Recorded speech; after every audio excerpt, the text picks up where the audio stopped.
4th Congressional District GOP candidate Nancy Mace was quarantined for almost 2 weeks after being diagnosed with the coronavirus. Today, she's free, and I talk exclusively with her for this edition of Quintin's Close-Ups.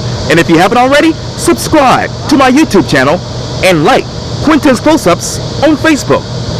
Representative Nancy Mace, welcome back to Quintin's Close-Ups. Oh, good to be back, Quentin. How are you doing? Oh, I'm doing great. And yourself? I'm as well as I can be right now. I think we're all just sort of taking it day by day. Yeah. How are you taking it day by day? Because obviously you just survived the coronavirus and you just came out of quarantine. And I know you did a couple of bike exercises recently. Who is Nancy Mace these days?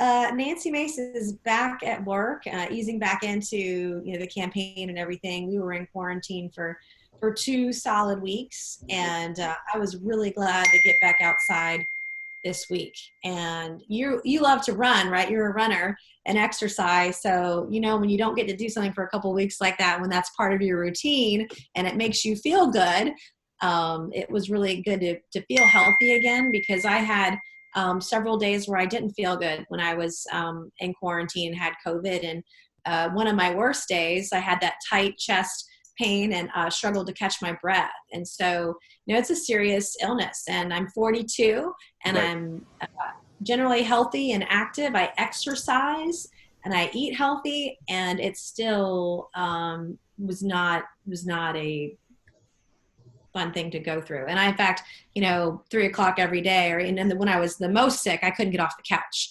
But, it is a serious illness for some people, and we don't know why it's more serious for some than others. It's just a very strange illness. And one of my children got it and one of them did not. I mean, it's just really weird to see who gets it, who doesn't, who's symptomatic and who's not. It's just makes it even more of a challenge. You say this is a strange illness. Are there any GI issues with this coronavirus? Yeah, severe GI issues. And I had them. So, they were pretty terrible for about 7 days. Wow. Yeah. Who was Nancy Mace for 7 days besides, couldn't get off the couch, you had the chest pain, you couldn't breathe? Yeah. It was, but that's who I was. I mean, I literally laid on the couch and, took care of my child who was sick also, because I had one who was sick and their symptoms were a lot more mild than mine. But they still didn't feel well. And then to have a healthy child in the household and making sure that, we did our best, but that child didn't, as much as they were exposed to it, they didn't come down with it. And that's why I say it's such a strange illness to see who gets it and who doesn't. Some people have symptoms, but half the people that have it don't know they have it because they don't have any symptoms. And so, and it puts you on your butt, and it makes you, the fatigue that you feel when you have it, to be that tired when that's not normal for you, or to be out of breath. That's just not normal for most people, especially most normal, active, healthy people. So imagine you won't be able to get out and run every day, and you're sitting on the couch trying to catch your breath. And my son told me that I sounded like Darth Vader when I breathed. And he's like, "Mommy, please stop doing that." And I'm like, "Well, I can't. I need to breathe." And so, it needs to be. It's a serious thing, and because it's personal. Until you know somebody that goes through it, or you've been through it yourself, it personalizes it for you. Because for some people, for a percentage of the population, a small percentage, it is a serious illness. I have a friend of mine who's been on a ventilator for 2 or 3 weeks. Wow. But then most people that have it, half of them don't even know they have it. So that's why it's such a strange thing. Strange thing indeed. I lost my notes, but obviously take me back to 2 weeks ago when you found out that you were actually diagnosed with the coronavirus outbreak. How did you prevent yourself from getting those symptoms prior to that? Yeah, well, I think a lot of people, previous to the middle of June, South Carolina was not a hot spot. We weren't, even on my election day, for instance, because I know I get criticized for that. But we were only having 300 to 400 cases a day at that point statewide, right? And Charleston County was not a hot spot at that point. And I live in Berkeley County, actually. Right. But about the middle of June, June 17th, we saw the cases skyrocket to about 1,000 a day. And even just recently, a few days ago, we got to almost 2,000. I think it was a week ago Friday, we had 1,800 cases a day. Right. We had one day this week we were under 1,000, but the very next day we were at like 1,300 or 1,700. Right. Our cases have skyrocketed, and we're seeing hot spots like in Charleston County. That's a hot spot. Whereas like Berkeley County, although I live in the city of Charleston, I'm in Berkeley County has not had that kind of an outbreak yet.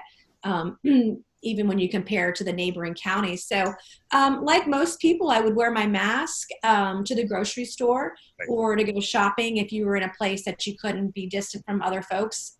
Inside, I would wear my mask, but I wouldn't wear it outside, and didn't wear it when I took selfies. So, I mean, but now it's like, okay, it's a little bit different. There is a serious outbreak. And so, we've got to do our part. We all should be in masks right now, wherever we're going. We should be washing our hands. If you can't do that, have hand sanitizer. I keep hand sanitizer in my car now. Sure. Quintin, I don't want to get COVID-19 again. And I don't want to infect anyone. I mean, I spent the day with my parents who were elderly, Father's Day, and the days previous to getting my diagnosis.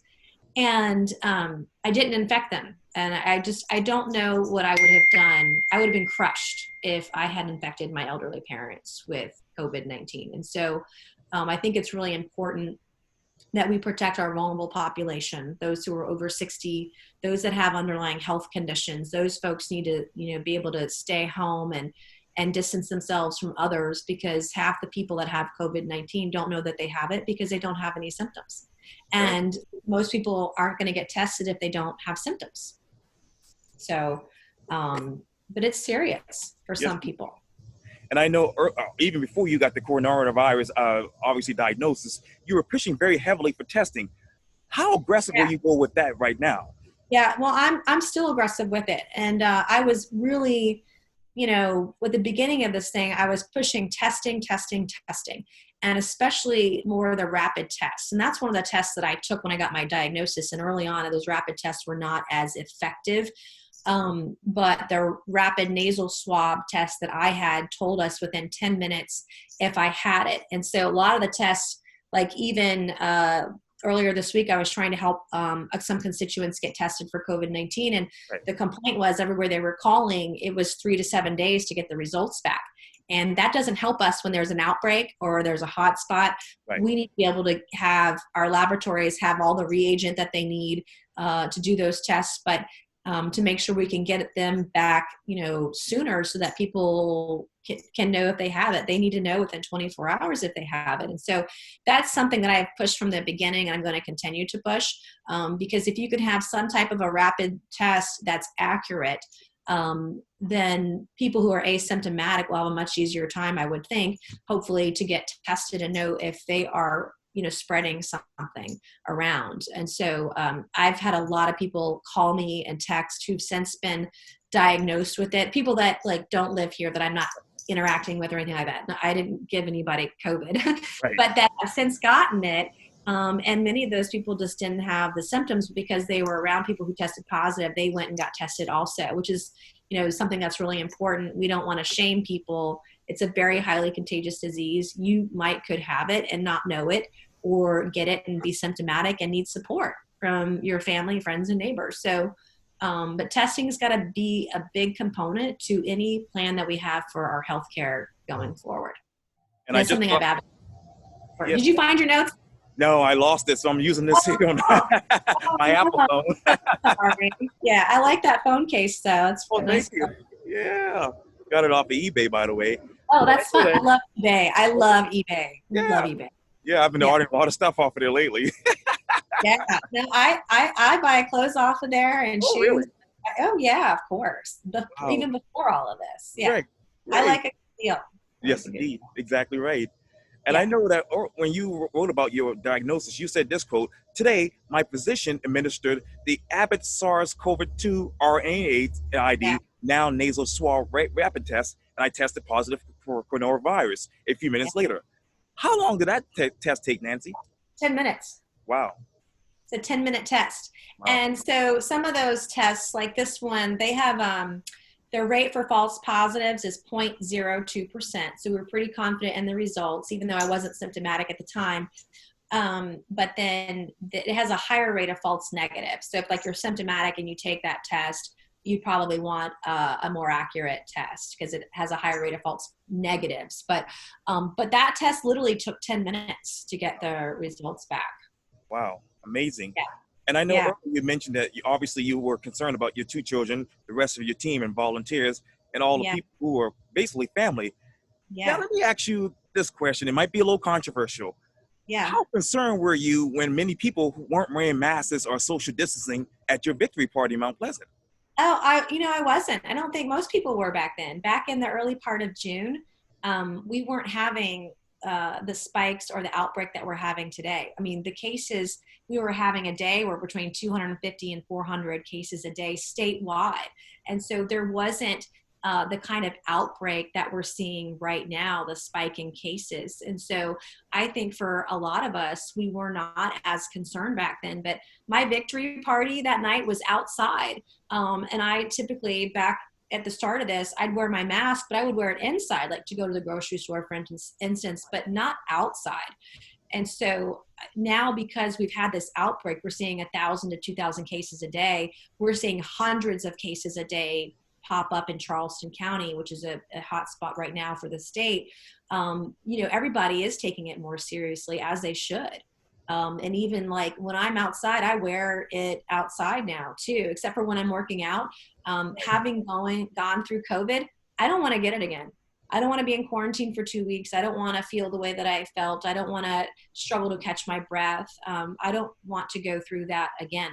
And I would not want anybody else to go through it. I don't want my children to get it. I mean, I'm a mom, I'm a single mom, I've got 2 kids, and I wouldn't want anyone to go through that. And so now that we are a hot spot, one of the biggest in the country right now, we should, and we are taking it more seriously. And I know that you were concerned about your kids as well as your team and volunteers. And you just mentioned that one of your kids had mild symptoms and the other one didn't. Yeah. What did you do first as a mom? Well, the first thing I did when I found out I had it is I told everybody, I mean, literally everybody that I was around, which is about 18 people in the 7 days previous to being diagnosed.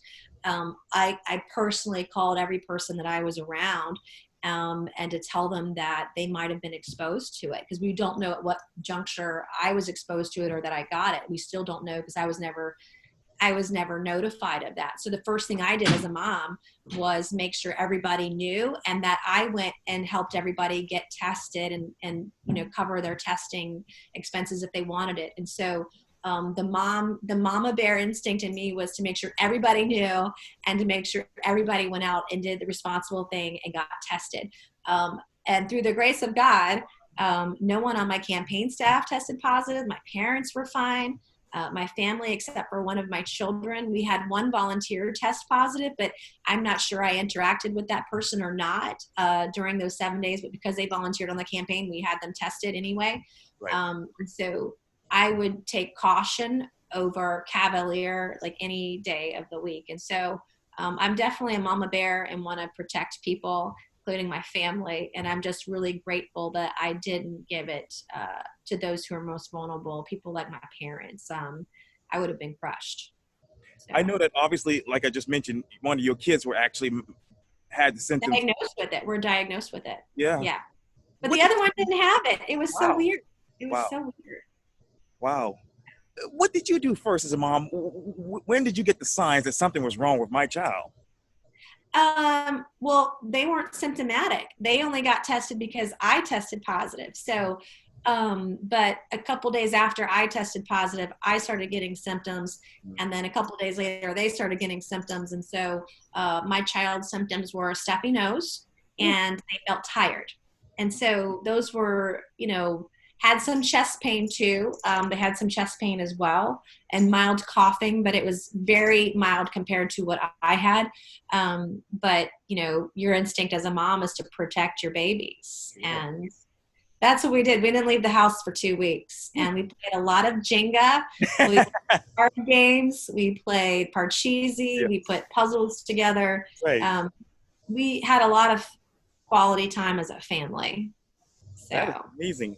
cooked a Now, lot of dinners too. We had our groceries delivered and, oh yeah, did a lot of the family things that sometimes we take for granted. wow. And I Yeah. know, obviously, per the guidelines provided to your, obviously, your position, you obviously advised anyone who came in close contact with you during the 7 days to reach Oh, out. within an hour of my diagnosis, I had literally, we have a calendar, so I know where I Right, was and right. who I had interacted with. I'd say within an hour or two, I personally contacted everybody that I had been in contact with over the last 7 days, and that was about 18 people. Wow. What exactly were those guidelines from your position? What do you mean? Like, But as far as guidelines provided to your position when you actually got, and diagnosed with the coronavirus. oh, so my personal physician? Oh yeah, my personal physician just said to stay in quarantine for 14 days. And so, but when I got diagnosed, the first thing I did was tell everybody that I had interacted with, those 18 people. And then I also notified DHEC. Part of when you get test positive for COVID, they contact you, but I contacted them and put a list together of folks so that they knew I had done all of this work Right. to make their job a little bit easier for them, because DHEC also wants to reach out and contact the people. And for those that need to be in quarantine, tell them what the guidelines are. And they have a good sheet for people that have been potentially exposed, what to look for, how long your quarantine is. My personal physician said 14 days, but DHEC said 10 days, Mm. which was 2 days previous to when your symptoms started plus 10 days, which really isn't a full 10 days. I mean, it's just the guidelines were different. So I went with the more cautious, conservative guidelines, and I spoke to, I had 2 or 3 physicians that I talked to and consulted with to make sure that, I did everything and was the most cautious. And so I stayed in quarantine 14 days to be extra cautious. And I had 5 days of no symptoms, whereas DHEC says and CDC says 3 days. Right. I waited 5. I wanted to be sure, that I took extra precautions just for me personally. And as a mom, I'm always on the side of being more cautious than not. So. And obviously, in what ways has this recent coronavirus diagnosed on your personal side hampered your fundraising progress? Well, I mean, I wasn't able to do as much when I was sick, but certainly, I've got a campaign now, and when I wasn't 100%, they just picked up where I left off, and our campaign kept going. And in fact, while I was in quarantine, they opened up an office and everything. I mean, they did all these things, and so we've been able to just keep churning and going and that sort of thing. And we had a lot of momentum at the end of the quarter, and they worked on that. They helped and picked up where I left off. So it was really wonderful to have such a really tight-knit, close, hardworking team of folks who believe like I do in putting the low country first. And you talk about that momentum at the end of the quarter. What was that financial momentum at the end of the quarter for you? Well, we're calculating it all now, and I guess it'll be due in 5 days. So as soon as we have the numbers, we'll do that. But I know by the primary, we raised like 1.35 million for the primary up until June 9th. And then I had 3 additional weeks after that as the nominee. So I didn't have a full quarter as a nominee. I only had 3 weeks of the second quarter.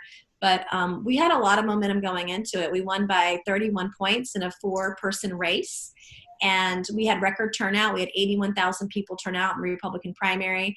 And we garnered 15,000 more votes for my race than the nominee did in 2018. So I worked really hard to unite people across the district, Republicans that were voting in the primary, because we had a really divided electorate in 2018. I worked really hard to bring people together. And so that's what we did in the primary, and that's why we won. We did so well. And let me turn quickly over to politics.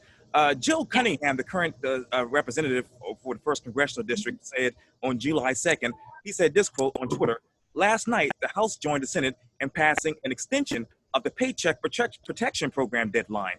Once it is signed into law by the president, small businesses will have until August 8th to apply for a forgivable loan." If you were a United States representative today, Nancy, what other deadline would you have asked for?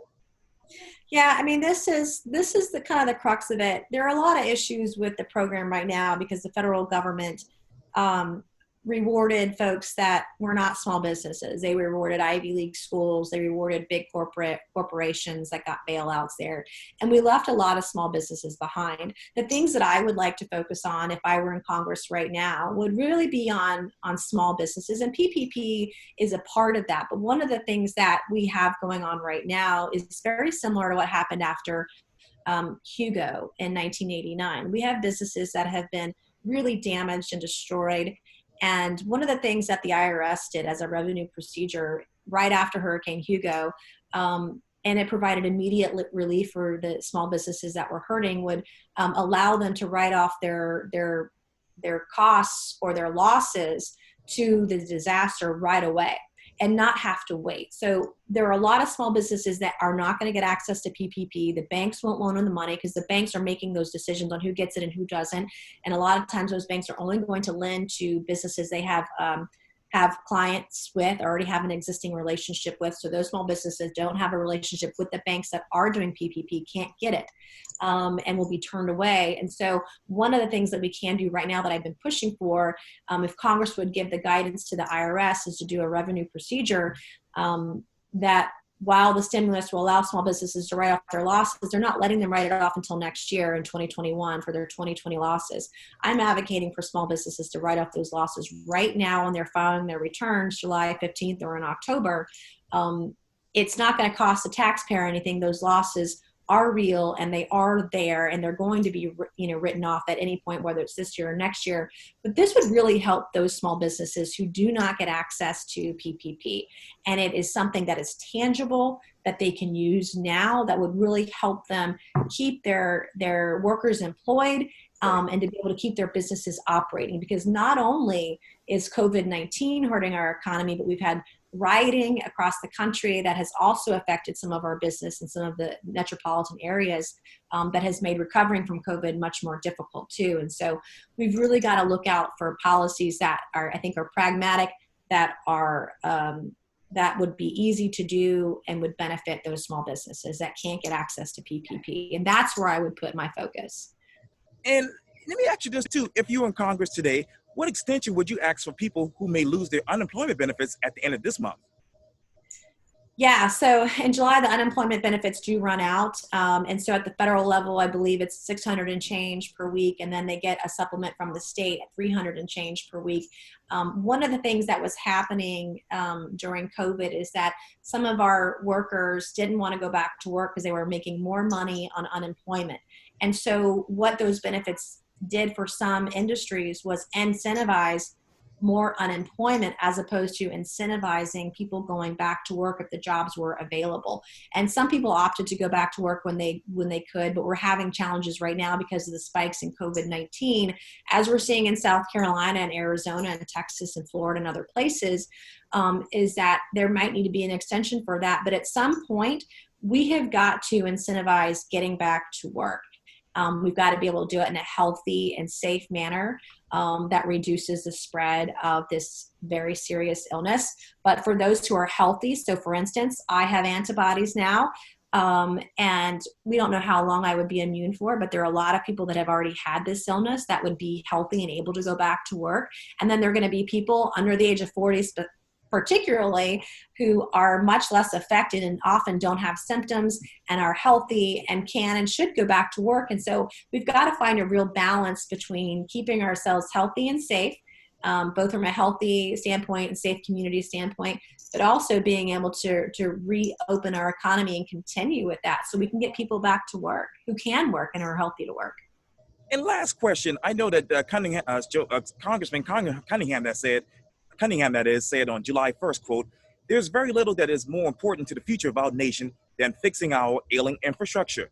And that's particularly true in the Low Country. The hashtag Moving Forward Act we passed tonight will reduce gridlock and improve Low Country roads, bridges, and flooding challenges. Question, if you were in Congress today, how will you move the Low Country forward with the Moving Forward Act? Yeah, so infrastructure is one of those top issues. I grew up here. You grew up here too. I mean, you've seen over the last 30 years, our landscape literally changed before our eyes, and our development got ahead of our infrastructure. Infrastructure is done at the federal, state, and local level. I would support any infrastructure support that's coming to the Low Country. I would advocate for it. In fact, if I would have my choice of committee, I would want to be on the Transportation and Infrastructure Committee, because that would be of great benefit and value to folks here in the Low Country to help us meet those needs. And I do have experience with infrastructure. When the Wando Bridge broke down 2 years ago, that was in my district. I mean, you remember this. We've talked about it extensively, but when the bridge broke down, literally the entire city shut down. And I worked with our state transportation leaders on getting those fixes done in a safe and efficient manner, and worked on trying to find ways to get folks to their jobs on time, get their kids to school, and those sorts of things, and help work on those gridlock issues and advocating for my constituents in the district. And so I have a lot of experience fighting for infrastructure in the Low Country, and I would continue to do so. It would be, one of the top issues that we focus on. If Nancy Mace were in Congress, the top 3 issues that I would work on would be jobs in the economy, would be healthcare, and then third would be infrastructure. It's a major issue for us, all of us down here. We live on the water. The cost of developing a road or a bridge because of the salt water and the air here is a lot greater than it is in other places. And the other thing that we have to have someone be able to do is have a relationship with state leaders on this issue, the governor as well, because there are monies in the state through the gas tax and other resources that come down here through the Low Country, and advocating for those needs at the state level too. That's an important component to this. And make it back to Columbia, and obviously the governor of master. Would you advocate for a statewide mask ordinance if you could? No, I would not. When there's an emergency situation, South Carolina has state laws that may be implemented for such measures in an emergency situation. So South Carolina state law allows and provides for municipalities and counties to pass temporary emergency ordinances for something just like this. And so we're seeing that in cities across the Low Country and across the state, and particularly where there are hot spots. I'm going to use Charleston County as an example because it has such a higher rate of infection right now than other areas. So let's just say a rural county or a rural area, they're not going to have, or they are not, based on the statistics and the data, having as much of an outbreak because they don't live as close together. They're not as close together with their businesses and interacting and everything. They're not having the same kind of outbreak that we are in more metropolitan areas. And so I think through the law of home rule, those decisions are better made at the local, county, municipal level. And that's what the state of South Carolina provides for, because every area is different. And there's some people that want a federal mandate, but in areas where it's not a hot spot, like if you look at New York, they're not having as many issues now as they were before. And we're going through that right now and going through our peak and our spikes right now. But at some point that will die down, and it really should be up to local areas, municipalities and counties on what they need to do to protect their citizens. But it's also up to us as individuals. It's our responsibility to protect ourselves and protect our friends, our neighbors, and our families and our communities. And so I'm encouraging everyone, when you go to a place where you can't social distance, you need to have your mask on. And we all need to be washing our hands so that we can reduce the spread. And so I've been reading a lot of studies about this, but when nobody wears a mask, the rate of transmission is 100%. But then when a healthy person wears their mask and a non-healthy person does not, maybe it's 75%. When the non-healthy person wears it and a healthy person does not, the rate of transmission is I think it's 50%. But when both people, healthy and COVID positive, wear masks, the rate of transmission is anywhere from 5 to 15%. It's much lower. And so if we're all able to do that and come together, we really can reduce some of the spikes that are happening. But the mask, just wearing the mask isn't going to do it. People need to wash their hands as well and stay distant from people. And I don't want to get it again. I don't want my kids to get it. And so, you won't see us out there without one on. And as you know, I'm pretty sure you've seen the commercials sitting at home, but where are you with offshore drilling?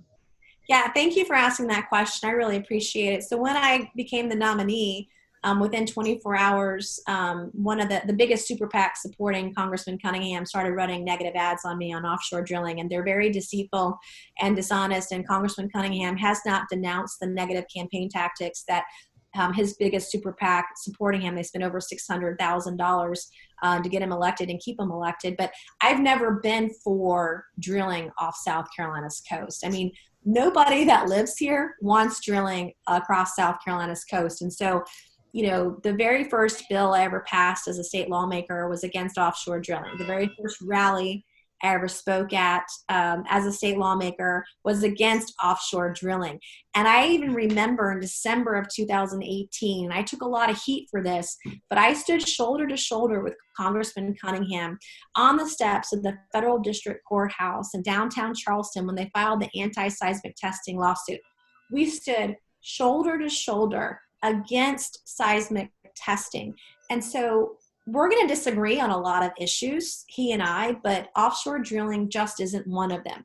Now, we do differ on our approach to it. He had a bill that was a gimmick that would be a federal mandate to ban offshore drilling across the coast, and that's never going to become law. It has zero chances of becoming law, and it was not a bipartisan bill.